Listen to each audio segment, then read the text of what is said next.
Good morning, good morning, good morning. Welcome to Speak on It, the Speak on It show. I'm your boy R.W. Coolins. First and foremost, giving honor to the God who allows me to come to you in this manner on a weekly basis. 10 a.m. Eastern, 7 a.m. Pacific. That's what we do here every Saturday morning here on the Speak on It show. Got a little bit of distortion in my ears, y'all. There we go. Let's get these formalities out the way. I think I seen the good morning come in already. Brian Hoodie, good morning. Good morning. Appreciate the support, my brother. Appreciate the support. R.W. Coolins. That's all you need to know. R.W. Coolins over all social media platforms. Go there, share, like, subscribe, do what you do. YouTube, Facebook. We're broadcasting live this morning like we always do every Saturday morning here on the Speak on It show. I'm just trying to get my breath together, get myself together, y'all. Hopefully there's no delay. It looks like it might be a small delay. I can't tell. Hold on, y'all. Let me check something here. Let me do this real quick, and then we'll come right back. Let's see. Looks like it might be a delay. I don't know what be going on. We'll be right back.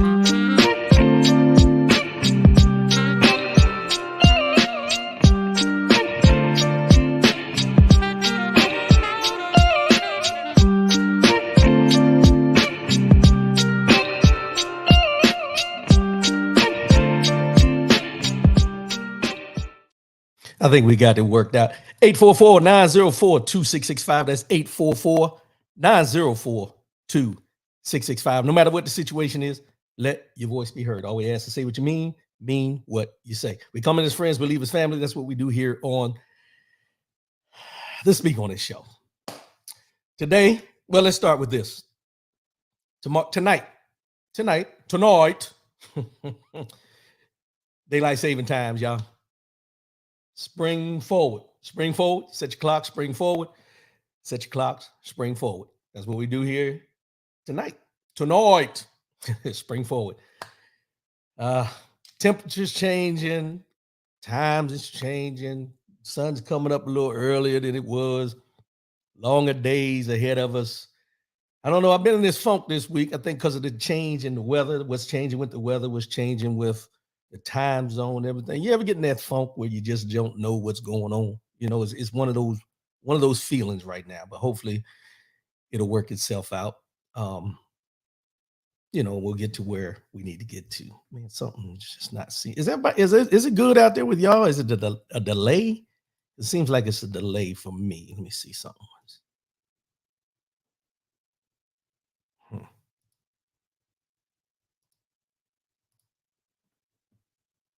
Not sure why. Just seemed like it's a delay.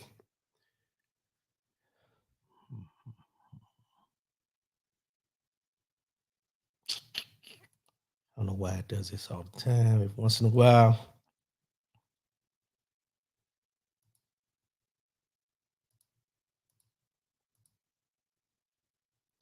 The delay. Well, we're going to go ahead and go on with the show. It's a straight talk, no chaser Saturday, y'all. Straight talk, no chaser. Sorry about these delays and whatever's going on. Straight talk, no chaser. So let's get into this real quick. This week, I seen an article that dealt with the insurrectionists that are being held in a DC jail. Now, there's something about this that doesn't sit too well with me. But we have Marjorie Taylor Greene that you hear me talk about whenever something is not on the up and up. But Marjorie Taylor Greene this week says she's received a report of abuse of the prisoners that are being held from the insurrection in the DC jail. And what they want to do is her and a bunch of Republicans, they're trying to go and visit the jail. Thank you, Brian Hoodie. Appreciate you. They're going to try to visit the jail. They want to visit these prisoners to make sure that the conditions that they're in jail now, in jail, where they're being held, are on the up and up. Now, I want you to think about this for a minute. When has there ever, from what we know, been political people, Congress, senators, whatever, going to visit a jail to visit prisoners that have committed a crime? Otherwise, they wouldn't be there. But I'm gonna get to that in a minute because that's not always true when it comes to people like look like me, the melanin content. But when do you know these political people to go and visit prisoners? And on top of that, people who tried to overthrow the Capitol where they worked. Somebody help me with this. I'm not too sure. What it says is the Oversight Committee, James Comer of Kentucky and Georgia Rep. Marjorie Taylor Greene, who also sits on the panel, told ABC News that the committee is planning to send a letter this week to lawmakers regarding the planned visit to the Washington, D.C. detention facility. Greene said the visit would focus on the conditions of those jailed over January 6th, including what she claimed to be reports of abuse. They're pretrial, and they haven't even been convicted, and they're not allowed to see their families. Many times are not allowed to see their attorneys. The food has been a major complaint, Greene alleged. There's been complaints of it tasting like some type of cleaner. This is what she's reporting. The vast majority of the defendants charged in connection with January 6th have not been ordered to be detained pending trial. But in the several dozen cases where individuals have been held, a judge has determined that there's no combination of conditions that could be placed on them to ensure that they either wouldn't pose a danger to the general public or risk obstructing justice in their case. Now, this is the kind of stuff that gets at me. Let me just go here for a minute. So we had these people who were involved in trying to overthrow the government. Let's just be honest. They were trying to overthrow the government. They're in jail being held for pretrial. Some, not all, some. And we have politicians that want to go and check the conditions of the jail because there's been things of abuse. Supposedly their food tastes like cleaner, so on and so on. All these different things that they're saying going on. But I'm going to ask this question. I'm going to ask this question out loud. Where is the concern of all the prisons and the jails throughout this United States of America of prisoners being held there and the conditions and the things that go on in the prisons that we hear about, that people have told us about, that we visualize through movies? Where is the concern for all these other prisons and prisoners compared to these ones that tried to overthrow the government? Just put it out there. Just want to ask the question. Because what it seems like to me is certain people have the complexion for the protection when it comes to having concerns about what may be going on behind the prison walls.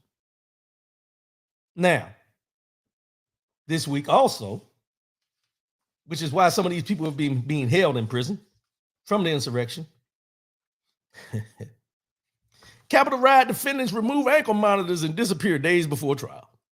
A Florida woman accused of taking part in the January 6th Capitol riot is on the lam after tampering with her ankle monitor bracelet and failing to appear at her trial. An FBI hunt is now underway for Olivia Pollack, who was meant to show up to court Monday to face trial on charges related to the Capitol attacks. including assaulting police officers and interfering with law enforcement. She ultimately failed to appear, according to a bench warrant obtained by the Daily Beast. Instead, at court on Monday, Pollock was declared a fugitive. So now you got two sides here. You got those that have been let out, not under pretrial jail confinement, that have ankle monitors on, and this person and another person took the ankle monitors off and they're on the run now. But then you have some politicians who are saying that they shouldn't be held in pretrial because of the conditions and stuff like that. Which one is it? Because obviously they're flight risks, because they know what they did, and now they're trying to do whatever they can not to be held accountable. So they took the ankle monitors off and ran. Okay. The last time I heard any politicians to be this concerned about anybody doing time, being held captive, being held in jail, was after 9/11 down in Guantanamo Bay. Because they had talked about closing Guantanamo Bay over and over and over again, and it never came to fruition. But the prisoners, the people that executed 9/11 were being held in Guantanamo Bay. And because they were being held in Guantanamo Bay, which was supposed to be closed a long time ago, they keep going back and forth. That was the only time I heard politicians concerned about conditions of what was being done in a prison or a jail, whichever way you want to call it. But now we have people concerned about people being held in confinement. Why? You have to really look at this and ask yourself why. These people tried to overthrow the government, and you're concerned about the conditions they're in, but you're not concerned about the conditions of the other people who have been arrested for other things, anywhere from murder to whatever you can think about. People get jailed for rape, any of those things. But you're not worried about the conditions with them, but you're worried about the conditions for others. Now, don't get me wrong. I truly think and feel that the conditions in most of these prisons and jails should be upgraded to a living standard, because most of the times they're not. But we can't pick and choose when it's important and when it's not. Now, for her to say, also saying here that they're not able to talk to their lawyers and stuff, then let's be real here.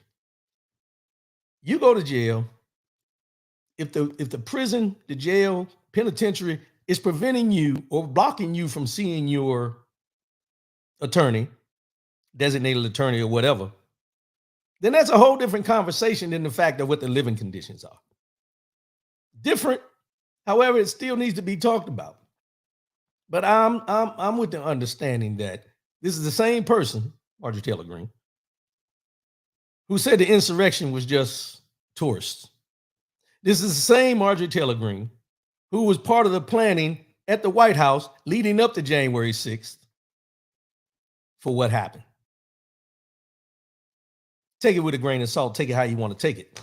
But I can't take her seriously when she's trying to say that she's concerned about these insurrectionists and their conditions more than she is about the conditions of what they may say that may point the finger at her. Let's see how this plays out. Also, I told you about Olivia Pollack that broke out, took hers off. There's another individual, Joseph Hutchinson III. He tampered or removed his ankle bracelet, and he's on the run as well. Both people were charged with the insurrection on the Capitol. They were participants in this. Had ankle monitors. They weren't held in jail. They were ankle monitors where they were monitoring movements. Took them off. Now they can't find them. How many more of those that are being held will be out on that, taking the ankle monitors off and be gone somewhere?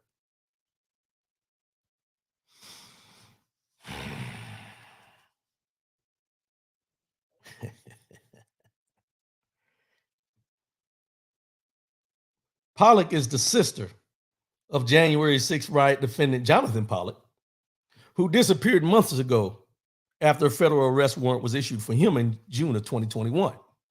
He is charged with assaulting, resisting, or impeding certain officers or employees, aiding and abetting, theft of government property, restricted building or grounds without lawful authority, and violent entry and disorderly conduct on Capitol grounds.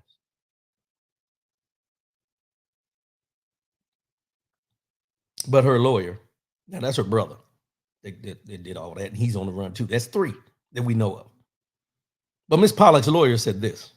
She told the Associated Press that her client had been diligently assisting in her defense for her upcoming trial prior to her disappearance.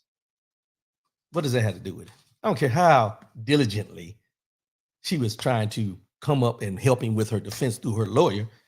She's on the run. She's a fugitive of the law. Arrest them, put them in jail until the trial comes up. I'm just saying. Just saying. Let's make it happen. All the people that were involved in the insurrection on the Capitol, and we're going to get into this a little bit later on. All the people that were involved. Well, let me just say this.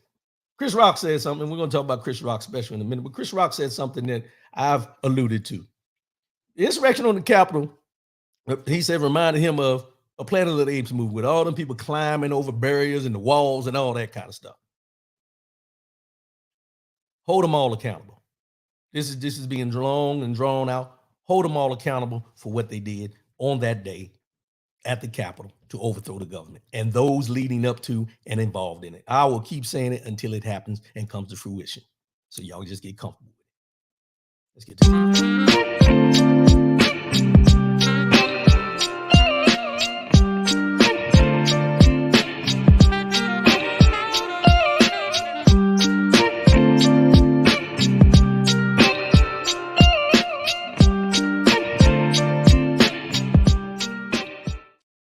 Louisville, Kentucky, Louisville, Kentucky, Louisville, Kentucky. The Louisville Metropolitan Police Department.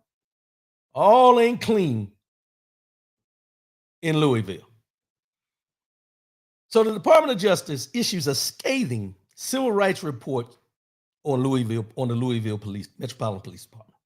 The Department of Justice on Wednesday issued a scathing report of its investigation into the Louisville Metro Police Department, finding that the department and the local government have engaged in a pattern of discriminatory behavior against Black citizens. A pattern. Discriminatory behavior. Pattern of discriminatory behavior.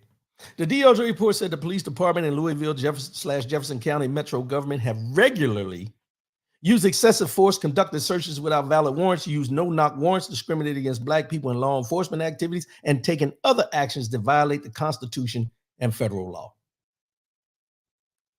Louisville Metropolitan Police Department, to protect and to serve, in commas, who we choose to according to their color.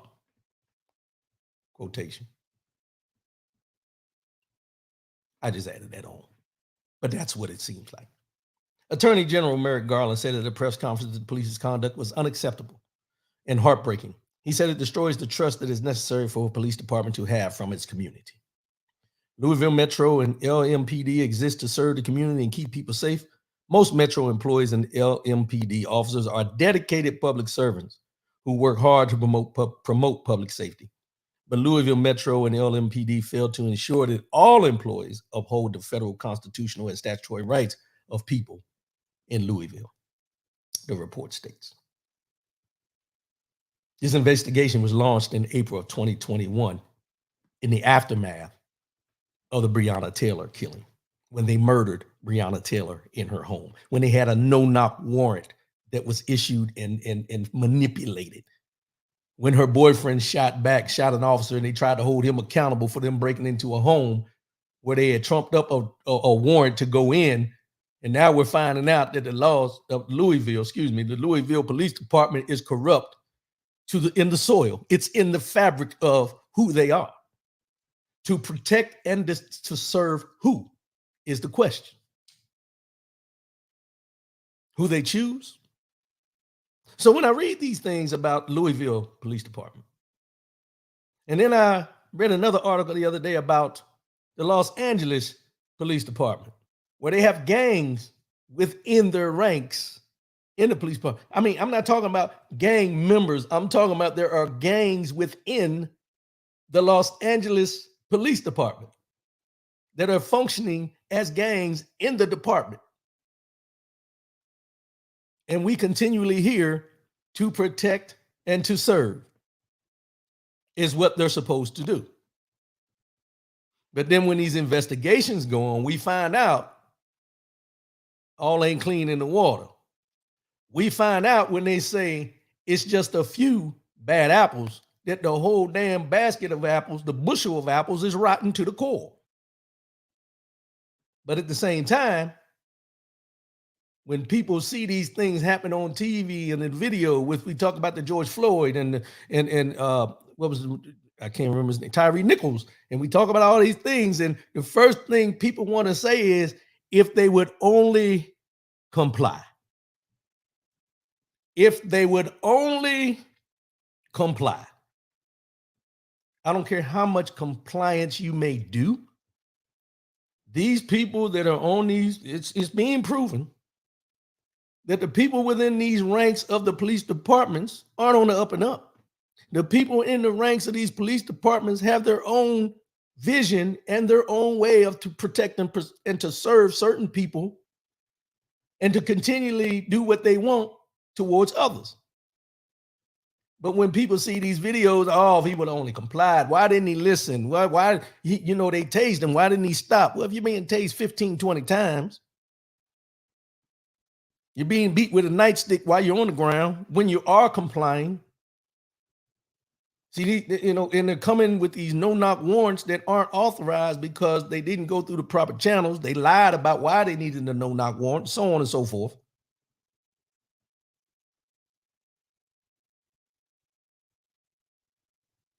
And then it says here, Attorney General Garland said the city has reached an agreement with the Department of Justice to address the issues that the report has found. One of the terms agreed upon is the appointment of an independent monitor to oversee the department's conduct. What's that going to do? Let's just be honest. What is that going to do? I don't see anything within this report that I read about anybody being removed, anyone being fired, any cases being overturned, any injustices being brought to justice. The accountability of identifying the problem is one thing.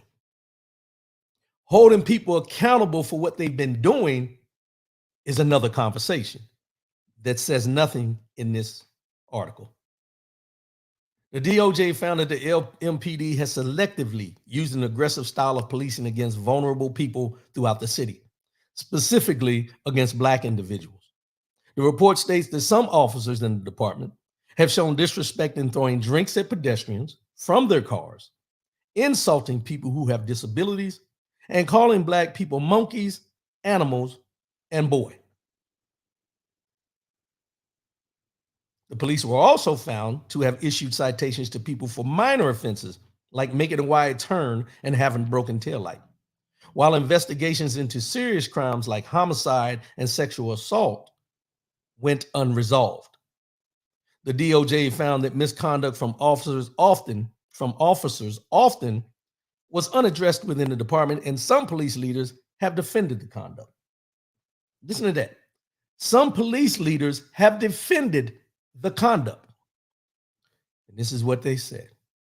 Supervisors routinely overlook or even defend obviously excessive force.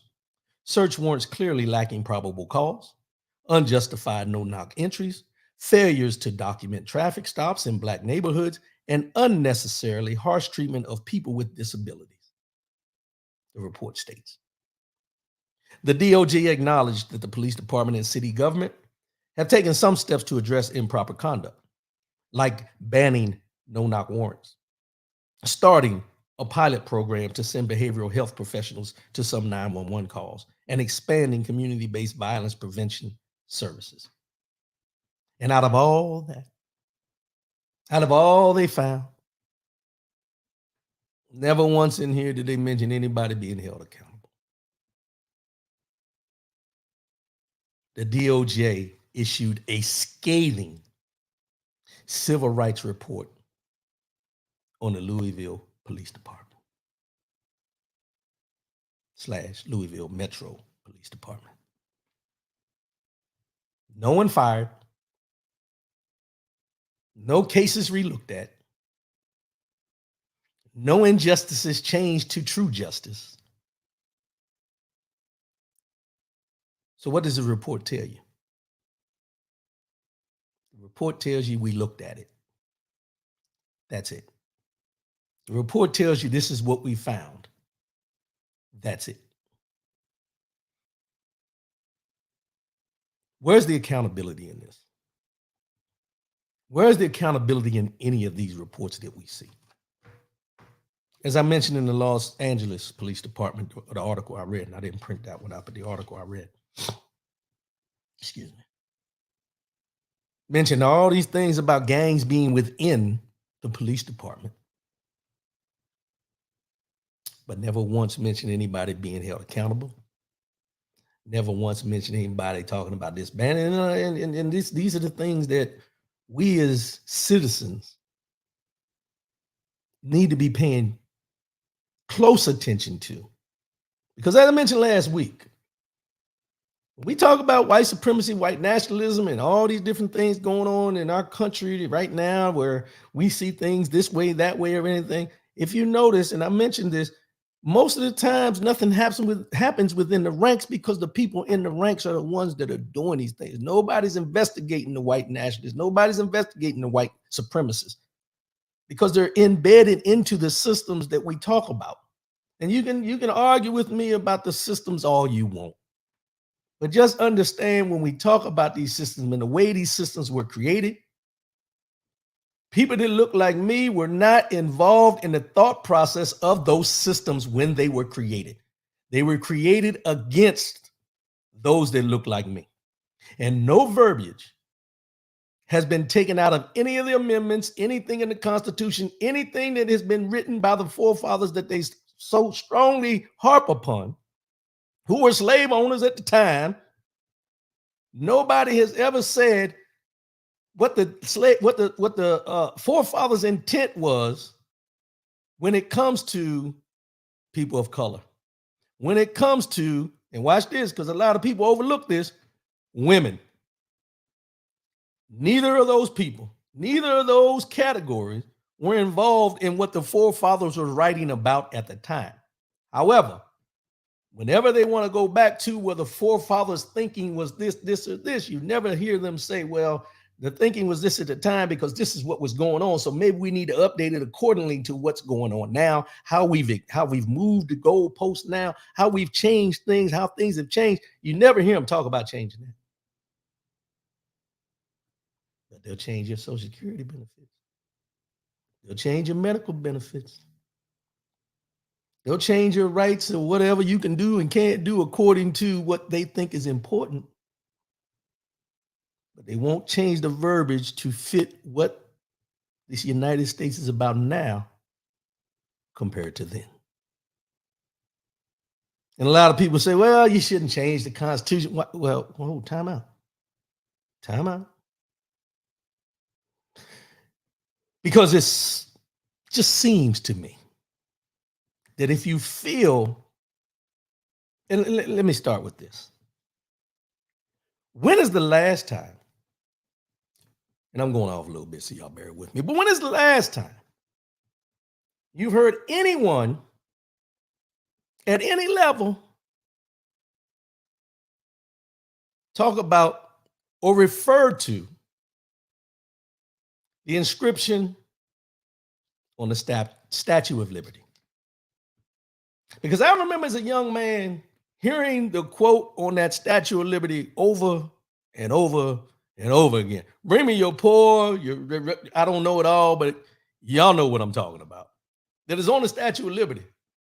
But with this immigration thing going on now, the Statue of Liberty and his quote is non-existent. Non-existent. Why? Just a question. Just a question. You don't hear it. You don't hear it. They don't even refer to it. Just a question. Just me. I'll let y'all think about that.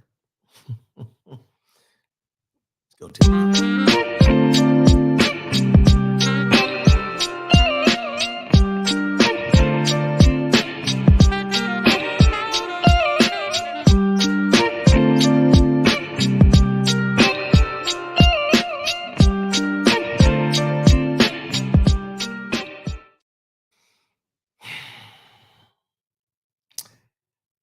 Latavia Washington McGee, Eric Williams, Shaeed Woodard, Zendale Brown. Latavia Washington McGee, Eric Williams, Shaeed Woodard, Zendale Brown. 4 people from South Carolina going over to Mexico. Matamoros, Mexico. She was going for a tummy tuck, they say. Mrs. McGee. She was escorted by Eric Williams, Shaeed Woodard, Zendale Brown. Everybody knows the story. Everybody's seen it in the news. 2 were killed by the cartel. Mr. Shaeed Woodard and Mr. Brown, Zendale Brown, were killed. Mr. Williams was shot in the leg. Miss McGee, not sure if any harm was done for her, but the post-traumatic stress disorder will probably have some effect on her. But Mexican authorities arrested 5 more people Friday in connection to the kidnapping of the 4 Americans. As the bodies of the 2 Americans killed were returned to U.S. diplomats and questions continue to swirl around last week's violent abduction. The case remained very confusing to investigators who were still obtaining information on last week's kidnapping and considering all angles. I don't know what that is. One of the Mexican authorities familiar with the investigation told CNN before news broke of the arrest. And the cartel, one of the cartel organization, apologized for carrying out what one victim's father has called a senseless crime that also left 1 Mexican woman dead. So we've seen all this working out and going on in the news, and we've seen what happened, you know, the video where they pulled up on them in the truck, in the van or whatever, and threw them in the back of the truck, took them away. They found them eventually, 2 dead, 1 injured, so on and so forth.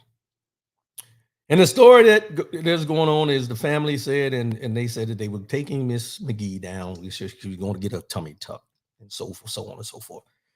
So I'm not even going to cross that bridge about going to these foreign countries to have these cosmetic surgeries done, because the only thing that needs to be said about that is, if the prices in the United States of America weren't so high, if the medical community did not see fit to make themselves so rich off of other folks' pain, I understand this is cosmetic surgery. It's a choice. I get that. But you shouldn't have to risk your life in another country in order to get a surgery that they perform right here because of cost. If you add up all the costs it takes to get there and the surgery, you've probably been better making payments. Just me. Don't judge. I'm just saying. Come make a payment plan or something if that's how you feel. But I digress. Let me get back. So in this, and this is what jumped out at me, because I seen some things where they started bringing up past records, criminal records of Mr. Williams, Ms. McGee, Mr. Woodard, and Mr. Brown. And most of their records dealt with some type of drug paraphernalia charges or something to that extent, right? But in the video, this is what they brought up, and it jumped out at me, and I want to talk about this for a minute. But it said, just after crossing the border in less than 3 hours before they were kidnapped, the 4 Americans were heading to a doctor's appointment they never showed up at, as seen in new live stream video taken by one of the victims and obtained, geolocated, and analyzed by CNN. CNN geolocated the video to a street in the northernmost section of Matamoros, located just off the off-ramp from the bridge the group used to cross into Mexico. The clock on the GPS navigation, in addition to the length and direction of the shadows seen in the video and the van's proximity to the bridge, indicate that it was taken a few minutes after 9:18 a.m. when the Tamaulipas, whatever, Attorney General says the group crossed into Mexico. So they crossed into Mexico about 9:18 a.m., right? Here's where the water gets a little muddy on all the things that went on. How the 4 ended up in that specific area, given its remote location and despite using GPS navigation, is unclear. An analysis of the GPS route seen in the video indicate that they were eventually traveling towards the doctor's office where Washington McGee had a scheduled appointment. But CNN is told by a U.S. official familiar with the investigation that the group never showed up at the doctor's appointment office for that appointment. The source also said the original appointment was for 7:30 a.m., but the group called the doctor's office and told them they were running late. No harm, no foul, as far as I see, until we get into this. The video came from a Facebook Live by Williams. CNN obtained it through a friend who asked not to be named over concerns for their safety. So somebody dropping information that they scared somebody might come back on them because they're giving out stuff they shouldn't be giving out. But I digress. Let's go here. As the group drove south on 6th Street in Montemurros, the driver then, contrary to the GPS navigation instructions, makes a right on Galena Street away from the doctor's office. Although the video is helpful in providing another timestamp of where the four were before they were kidnapped, it doesn't explain where they were instead of going to the scheduled doctor's appointment. The next time the car is seen, according to the Tamaulipas Attorney General, is on a surveillance video over a mile to the south of the doctor's office at 11:12 a.m. 3 hours, almost 3 hours since they came across the border. At some point between 11:12 a.m. and 11:38 a.m., a gray Volkswagen Jetta begins following the van, according to the Tamaulipas Attorney General. By 11:41 a.m., several vehicles are following the van. At 11:45 a.m., the cartel confronts the Americans and the shooting and kidnapping begins. Now, as I mentioned, when I read some of these different articles on different pages, they talked about their background as far as being charged with this, that, and everything. And I'm not giving them guilty by association about what their records say or what they've had in their past. Let's clear that up. But at the same time, when they talk about this video and how they went somewhere and they were somewhere else, the appointment was at 7 o'clock, 7:30, and they came across the border at 9 something, or they went to a certain location at 9:18. And then cars started following at 11 something. Now the biggest question is, what happened in those hours in between them coming across the border and the kidnapping happening?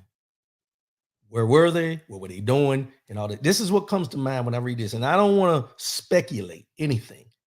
But all I'm saying is that it just starting to unravel to be more than what it seemed by what we're starting to get the information about. But this is the caveat I want to put on here. How can they have this much information about this kidnapping, the cartel kidnapping, knowing where the cartel was, getting a letter from the cartel, apologizing, and so on and so forth? Does anybody remember the name Shanquella Robinson? Shanquella Robinson. For y'all that don't remember, Shanquella Robinson was the young lady that was beat to death down in Cancun, I think it was. Oh, Cabo, I'm sorry, in Cabo, by friends that she went on a vacation with. And we still haven't gotten any evidence, any arrest, anything that deals with her case has been silent. But this that happened this week, we got all kind of videos, we got this, we got that, but we haven't heard anything. There's been no arrest.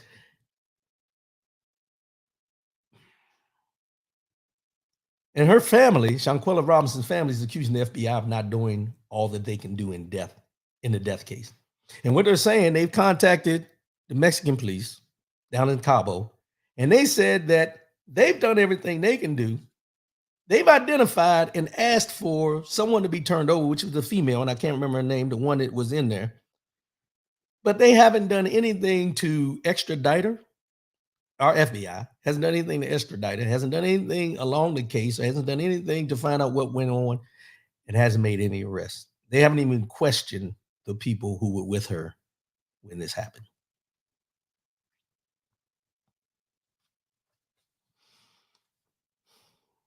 Benjamin Crump, Attorney Benjamin Crump. The FBI's response in the current case demonstrates that the U.S. authorities and the federal police agencies are not doing all that they could do in Shanquella's case. And that was by Attorney Sue Ann Robson. There seems to be no activity on behalf of Shanquella. Robinson and Crump, who together represent the family, say that federal agencies' response to 4 Americans kidnapped in Mexico last week and its subsequent fervor to solve the case, including the $50,000 reward offering, are evidence of protocol in place that isn't being followed in the same way for Shanquella Robinson. Obviously, they know how to have that high level of intervention with the appropriate Mexican authorities because they did it immediately for the recently kidnapped Americans. Our clients are very understanding of the level of complication in a transnational criminal case, but there's a protocol. So why isn't the protocol being used? The FBI said its investigation is ongoing, but did not respond to multiple requests for comments from Yahoo News. Donald Corbett, an associate law professor at North Carolina Central University, who specializes in constitutional law, understands the growing frustrations, but believes a transnational prosecution of the person who killed Robinson is a bit more complex. There isn't a timeline where these things have to happen within 30 days, 60 days, or 90 days. But the problem is they're going through whatever their process is. In the meantime, the family's sitting there and they're not getting any answers from the government. It's more than just a criminal case, he said, adding that there are diplomatic and political aspects as well, which is the same case of what happened earlier this week with the 4 people kidnapped. That's all I'm saying. So I just wanted to put that out there to let you get y'all understand that Shanquella Robinson, that case is still not being they're still not doing anything with the case. Still not doing anything with the case. Why?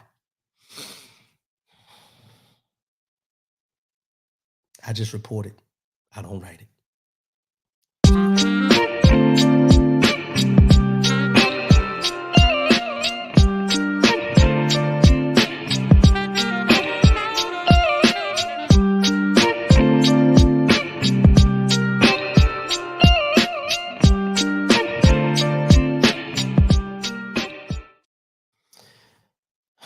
23-year-old Ja Morant, 23-year-old NBA star Ja Morant, 23-year-old NBA All-Star endorsed by Nike and Powerade, Ja Morant. And I put that there, and let me add this in there too. $1 million a year superstar, Ja Morant. And I put all that in the beginning of when I want to talk about Ja Morant, because that is what you hear from all the news stations, all the people on these debate shows, the sports broadcasters. They're talking about Ja Morant not as a 23-year-old man, but they're talking about Ja Morant about everything that he has the potential to lose. Let me say it again. Not about who he is as a man, a young man, a learning man, a growing young man, but everything about what he has the potential to lose. And I bring it up that way because I want you to think about something here. And I'm not condoning, I'm not co-signing anything that Ja Morant did. Ja Morant was wrong for having the gun in the club. Let's start there. He was wrong for having the weapon in the club. Cut and dry. Flashing it, whatever he was doing with in the video, wrong. Ja Morant and his family were also wrong, where they're skimming over, but now it's starting to come out. When they confronted a girl, a high school girl at his sister's high school, they were playing volleyball, and the rival girl called his sister the B word, and the whole family went to the school to confront this young lady. Now, I'm not saying just Ja Morant. I'm talking about his mama, his daddy, went to the school to confront a high school girl for calling their sister, their daughter, the B word.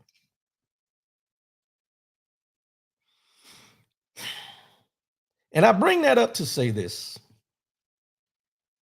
The concentration is on Ja Morant and the mistake. Let's just call it what it is, the mistake, because we all make mistakes. We all don't think right at some times. But he took a gun where he shouldn't have had a gun, flashing a gun, doing whatever he has to do. People saying he want to be a thug, he want to be in the gangs and all that. I'm not even going to go down that rabbit hole because I don't know what Ja Morant's mentality is or who he is or who he's trying to be. But what I will say, at 23 years old, I made a lot of mistakes just like most of us have. Not to that extent.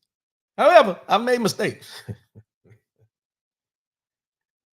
But I don't recall when I made my mistakes and people would talk to me and people would, we would try to find out what we need to do to make a change in the mistakes I was making. That every focus was on what I could lose. Everything was on what I needed to do to make a change. See, I think sometimes we get caught up in the monetary value of a person, which is what they're doing with Ja Morant, because he has the ability to play basketball. But let's take that away from Ja Morant and look at Ja Morant as a 23-year-old inner city young man growing up, trying to find his way, flashing a gun.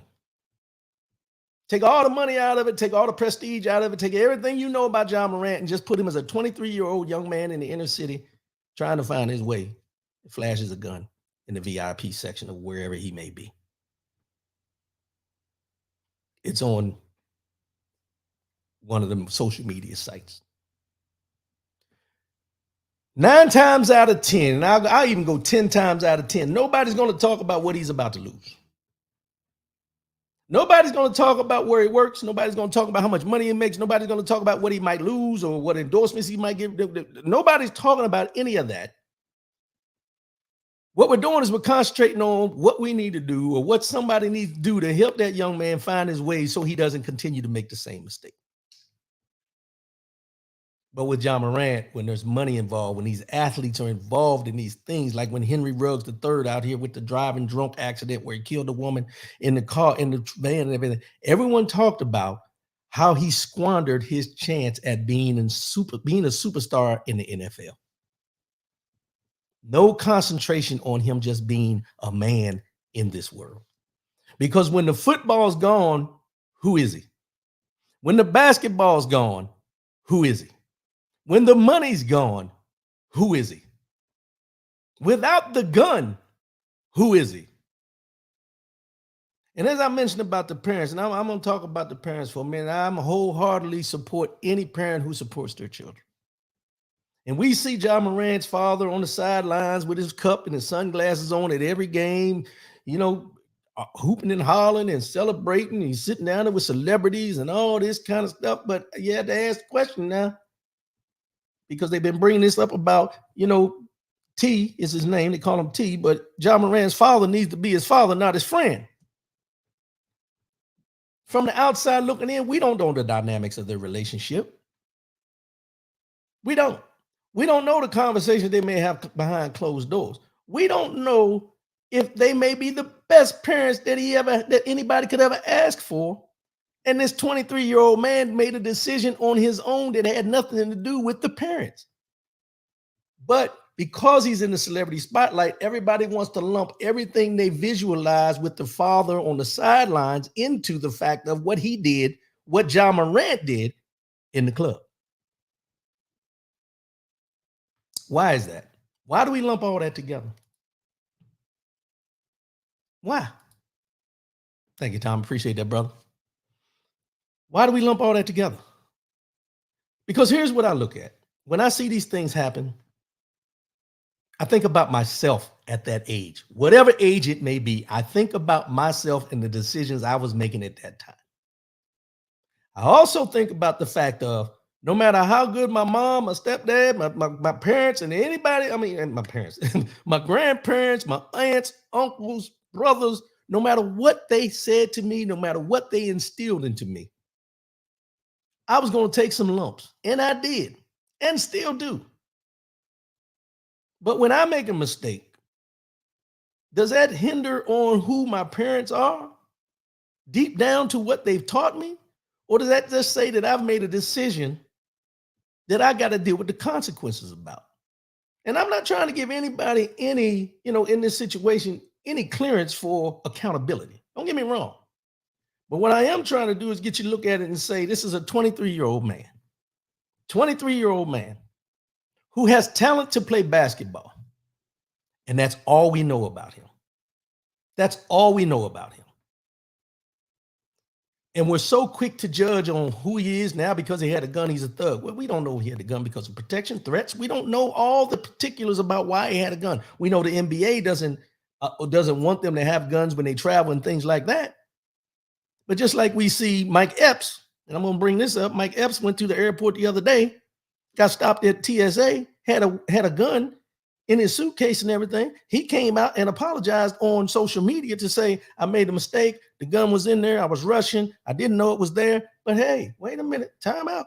Mike Epps, we accepted it and said, oh, it could happen. He made a mistake. He left his gun in his bag, didn't know it was there. Oh, well, wait a minute. When Brittany Griner, let me go here. When Brittany Griner was arrested in Moscow for having the vapes or whatever she had in her suitcase, and she got arrested, people looked at it differently about why didn't she know, or she knew she had it in there. Everybody went to the point of she knew, but everybody gave Mike Epps the benefit of the doubt because he came out and put a video out on social media apologizing. So because he came out and apologized, we gave him the benefit of the doubt in most cases. Some did, some didn't. But Brittany Griner, who was overseas, and they arrested her, and it was this big controversial thing, it became political, was never given the benefit of the doubt that she may have forgotten that stuff in her bag by accident. It was all the fact of everyone who assumed that she knew it was there. So let's go back to John Morant. John Morant, the only thing that, in my opinion, that he did wrong in that situation, let's start here. Do we even know if he has a concealed carry permit? Did anybody ask that question? Does John Morant have a concealed carry permit where he can have a gun?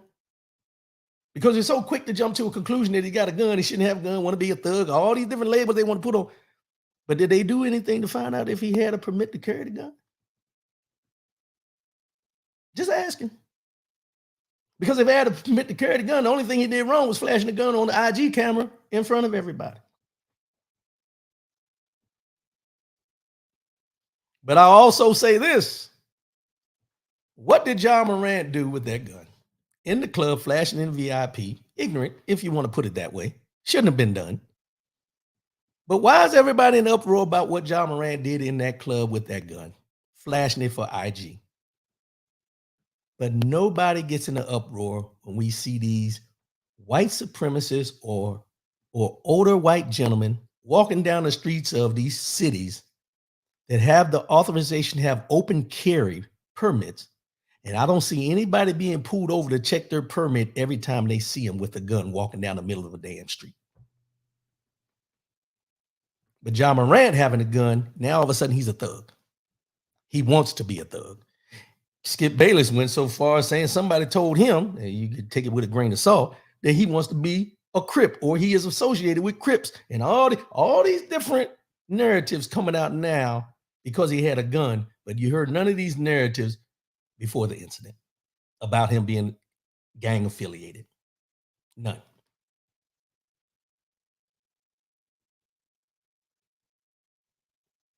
Just saying. Just saying.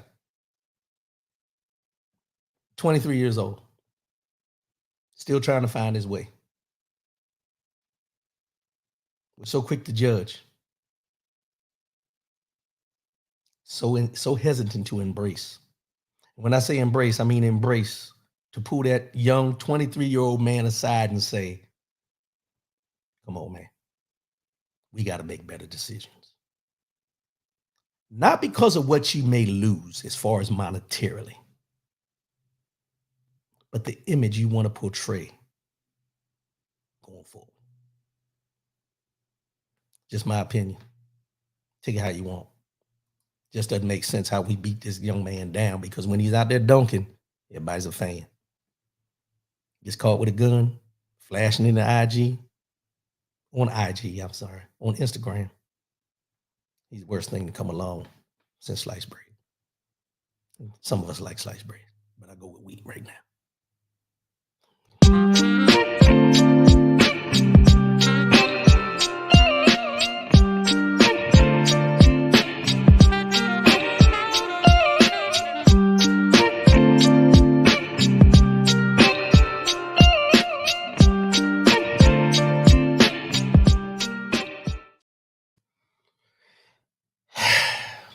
Chris Rock. Chris Rock. Chris Rock. I watched this special. I'm not going to give it special away because I know some people haven't seen it. If you haven't seen it, I would suggest, this is just me, I would suggest go watch it. Touched on a lot of good talking points and everything, but everybody that watched it was waiting on one thing.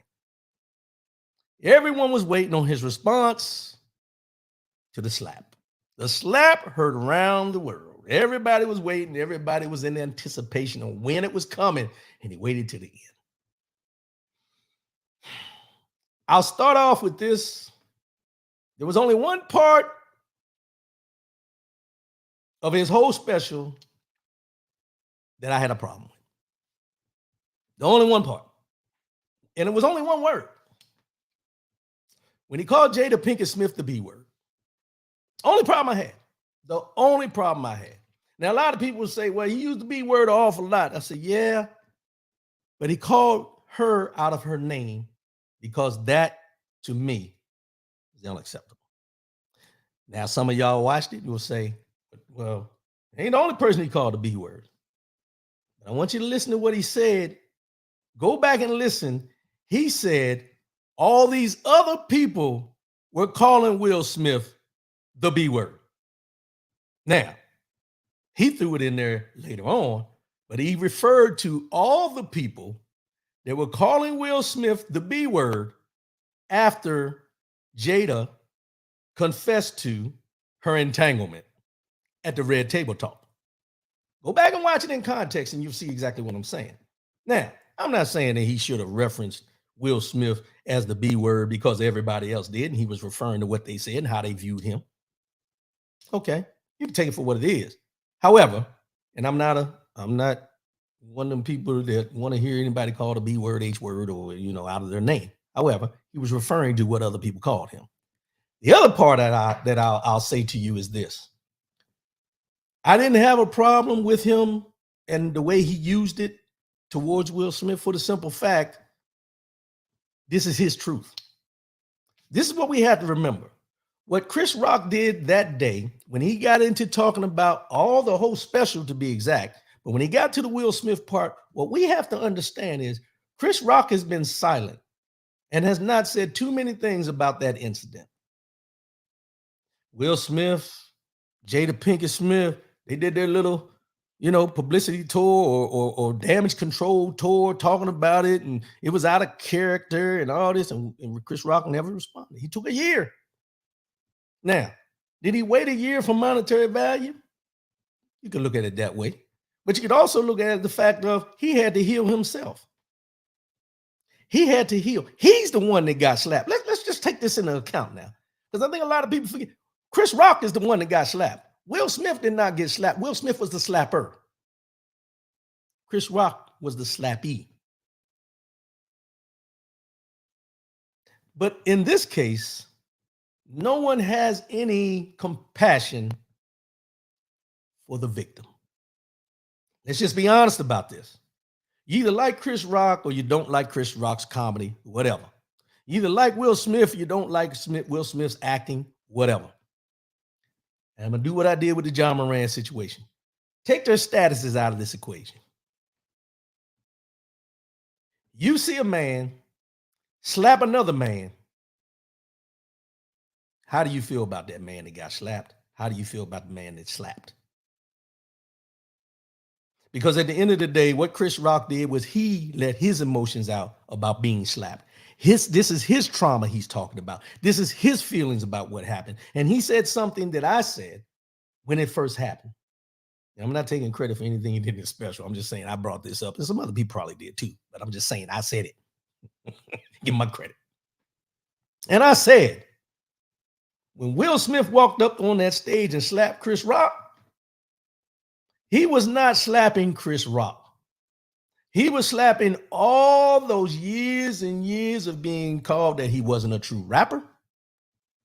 Him and Jada were swingers. They had an open relationship. All the things you ever heard about Will Smith in the news and the media and from the other rappers, from people who didn't like him, and all the things you ever heard about him. The entanglement was the icing on the cake. But all the things you've heard about Will Smith leading up to that slap was the frustration of everything you ever heard coming out.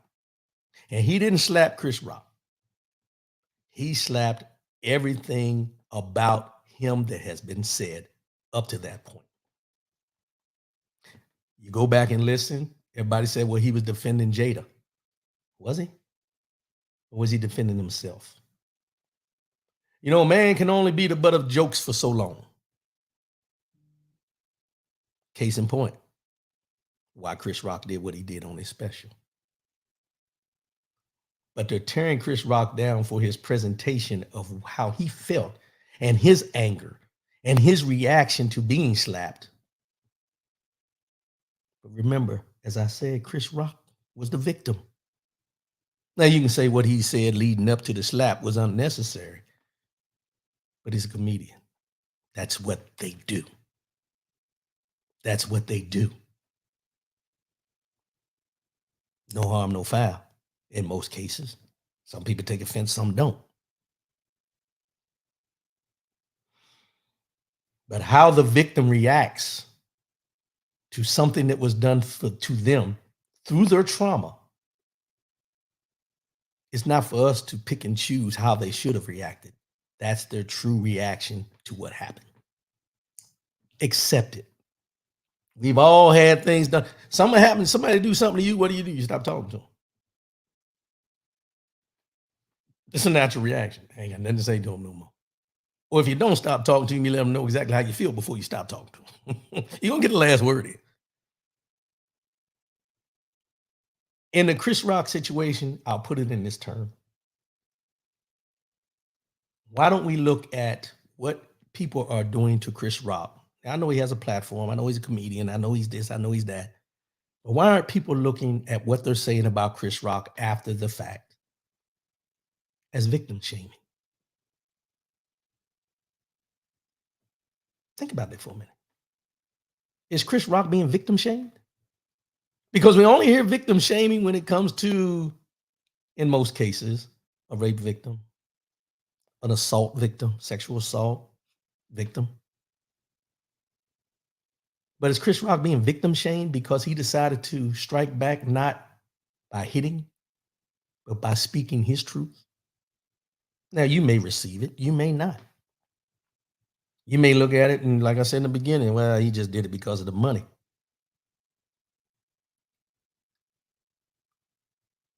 Hey, that's his trauma. Only he knows what he's dealing with. Only he knows what he's going to continue to deal with.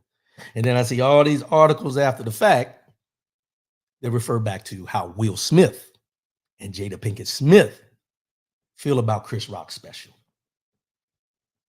See, we have compassion for the slapper, but not for the slappee. Or we like Will Smith. We don't like Chris Rock. Have you size it up? At the end of the day, Chris Rock did his special. He told his story in his way. He is the victim. Accept it. You may not agree with it, but accept it for what it is. It's a victim of an event speaking their truth, letting out their pain, no matter whether you agree with it or not. That's exactly what it was. That's all it was. Him letting out his pain and embarrassment from being slapped. Let's get into this.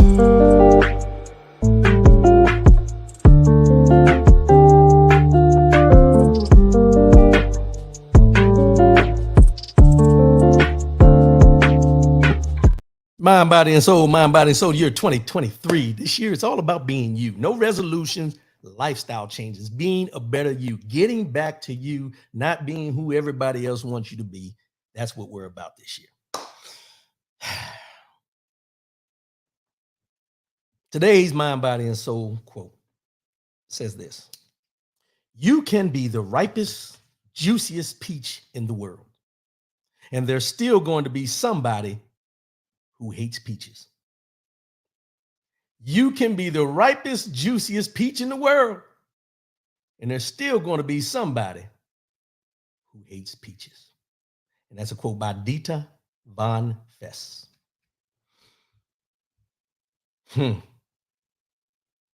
I don't like peaches. Let's just be real. I don't like peaches. I don't eat peaches. I just don't.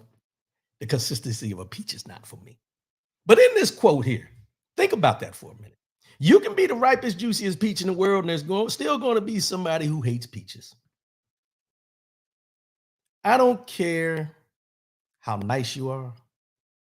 I don't care how giving you are. I don't care how godly you are. I don't care what type of person you may be in this world. Somebody is not going to like you. And what they don't like you for could run a gambit of different things. How you talk, how you walk, who you are, where you live, who you're married to, all these things can come into play. But you could be the best person that everybody else sees through their eyes, family, friends. But somebody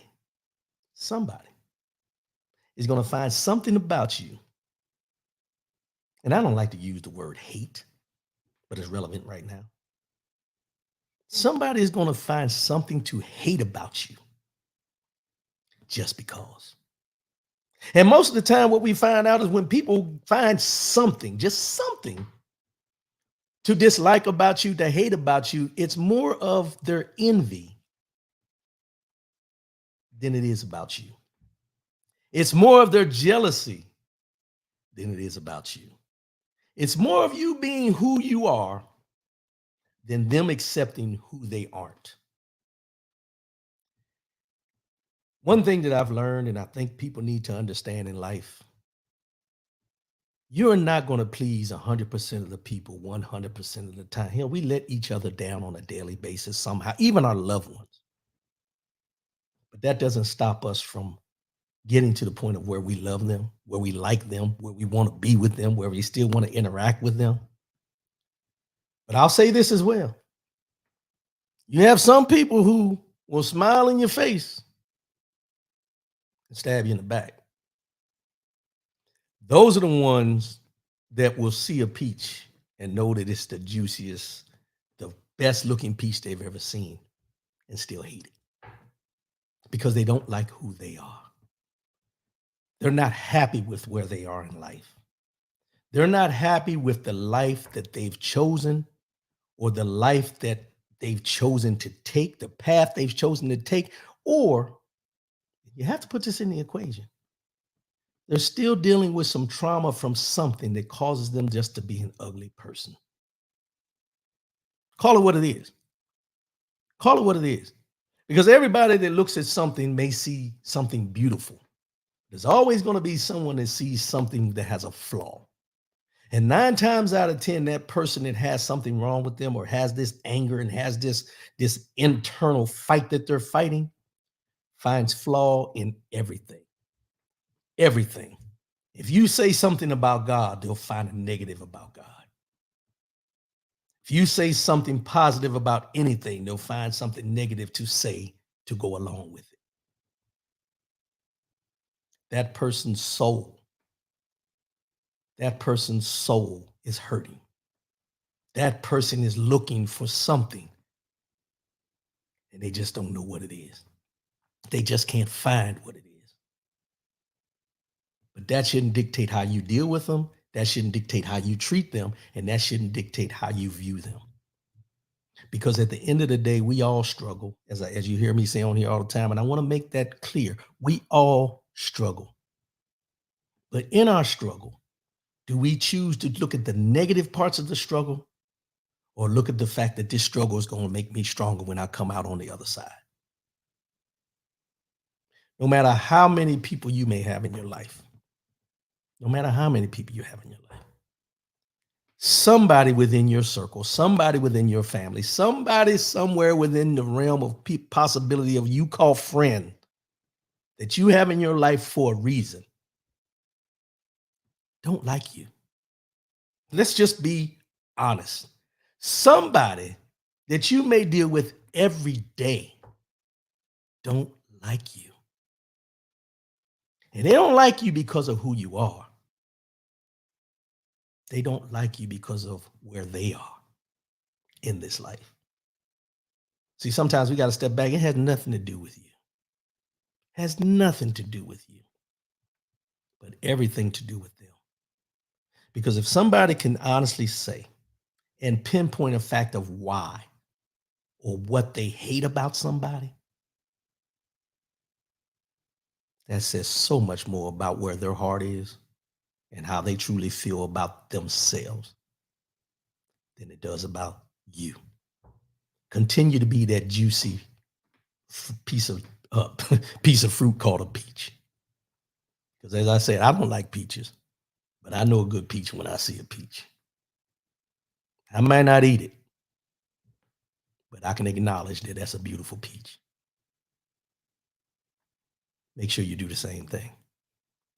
Make sure you do the same thing. Accept those that don't like you.